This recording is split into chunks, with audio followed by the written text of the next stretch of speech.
Good morning. A number of years ago, I visited with a friend of mine who was in the hospital due to a serious head injury. Fortunately, he did recover, but during that period of time, what was particularly difficult for my friend was having a water restriction. And I remember him speaking to me about how difficult it was for him not being able to drink water and that thirst that he felt.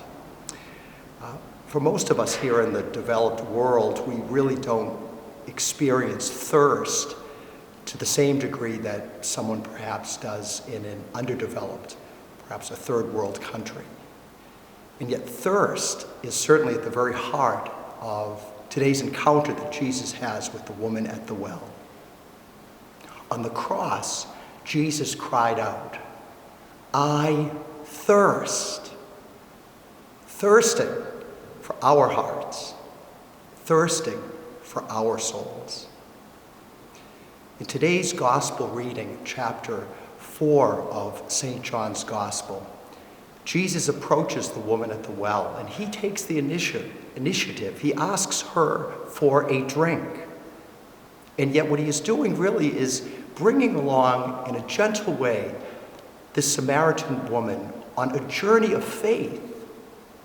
Jesus wants not only a drink of water, he gives this woman living water. He gives this woman his very self.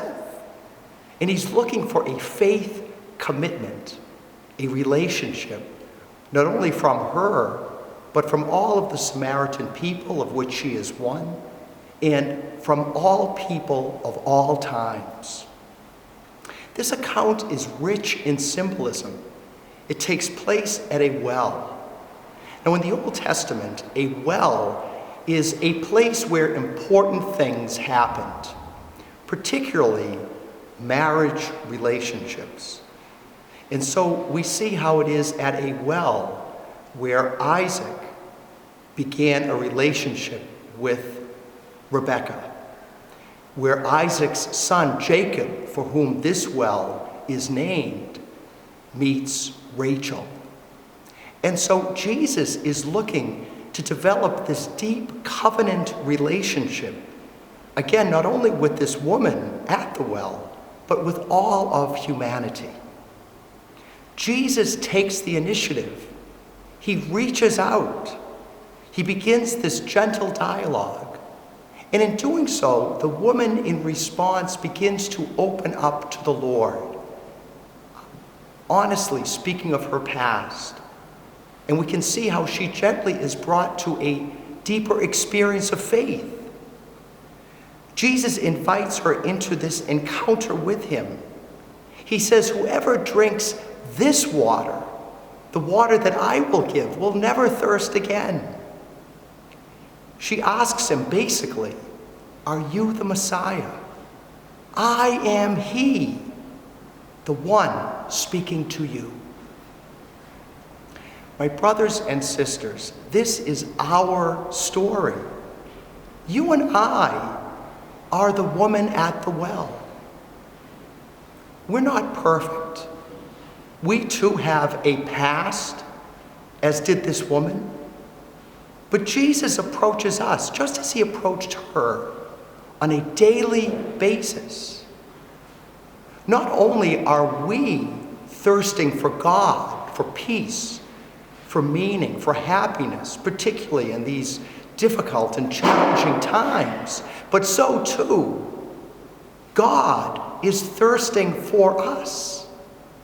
He desires your heart. He desires your soul.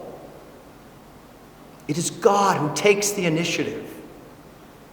"Give me a drink," he is saying to you now.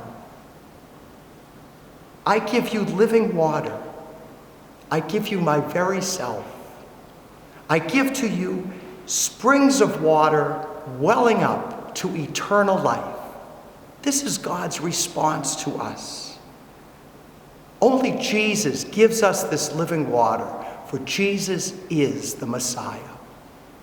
The woman knew that, for she went forth and became an evangelist.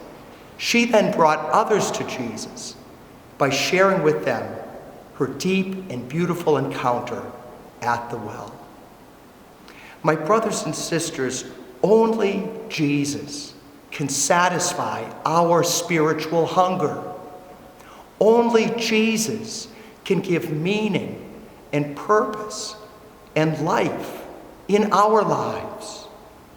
Only Jesus can give us deep and inner peace. Only Jesus. With Jesus in our hearts and lives, we shall never thirst again. God bless you.